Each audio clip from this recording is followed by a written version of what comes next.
हमारे पुराने बिशप साहब थे जो रिटायर हो गए हैं, आदरणीय रॉबर्ट अली साहब। कल उनकी शादी की 36वीं वर्षगांठ मनाई गई, जिसमें मुझे भी मौका मिला जाने का।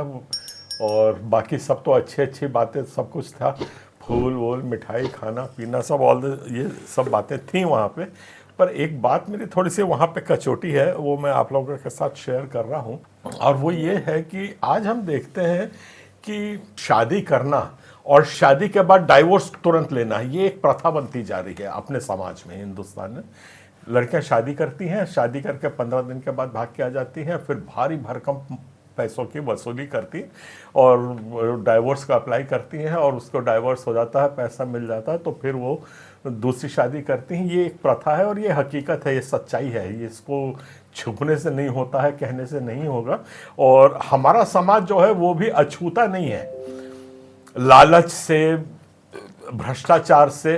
तो ये हमारा एक चिंतन का विषय है, ये बहुत बड़ा एक इशू है जो हमारे समाज में भी देर सवेरे आने वाला है, और यह आ भी रहा होगा, तो हो सकता है हम उसके बारे जानते नहीं हैं। ठीक है, ये मैं मानता हूं कि हमारे जैसे गांव के इलाके हैं, और जैसा छत्तीसगढ़ है, मफुसिल एरियाज कहते हैं, जो सेमी अर्बन में आता है, ना शहरी क्षेत्र होता है, ना मेट्रो होता है, ना गाँव का होता है। पर मेट्रोज में और बड़े शहरों में तो ये प्रथा बहुत तेज़ी से बनती जा रही है। अब इसमें हमारे ईसाई विश्वास की एक बात होती है, क्योंकि हमें चिंता अपने समाज की है, और उसी समाज से केंद्रित होकर के मैं बात थोड़ी सी आपके पास रखना चाहता हूं। और वो ये है कि एक विचारधारा थी जहां शूद्र पशु नारी सब हैं ताड़न के अधिकारी, और एक हमारी विचारधारा थी जहां पे हम कहते हैं कि हे पत्नियों, अपने पति के अधीन रहो, और पतियों को कहा जाता है अपनी पत्नियों से प्रेम करो। तो ये विचारधारा का बहुत फर्क है। हो सकता है कि इस विचारधारा के कारण ये बगावत के तौर पे ये महिलाएं आई हों, पर आज हमको अपने समाज को सुधारने के लिए ये बहुत ज़रूरी हो जाता है कि हमारी शिक्षा, ये जो इंस्टीट्यूशन है, ये स्वर्गीय है, परमेश्वर से बनाई गई शादी की जो प्रथा है, ये कोई बच्चे गुड्डियों का खेल नहीं है, ऐसा हमारा मानना है।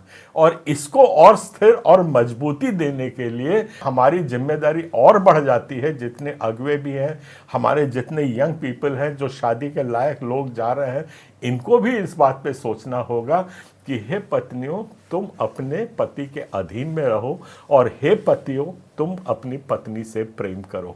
और इसको बिल्कुल आपको त्यागना होगा कि शूद्र पशु नारी है ताड़न के अधिकारी। ये एक सोचने का बीज आप लोगों के पास मैं देके जा रहा हूँ। इस पर अवश्य सोचिए, इस पर चर्चा भी करिए, क्योंकि आज हमको सामाजिक उत्थान के बगैर हमारी शक्ति जो है वो शून्य हो जाती है, नगण्य हो जाती है। तो हमें अपनी शक्ति बढ़ानी है समाज की, तो हमको अपने जो अंदरूनी समस्याएं हैं उनको भी समय समय पर एड्रेस करते रहना पड़ेगा। मैं विश्वास करता हूं कि आप लोगों ने मेरी बात को सही तारतम्य में लिया है, और इसके ऊपर विचार विमर्श आगे होता रहेगा।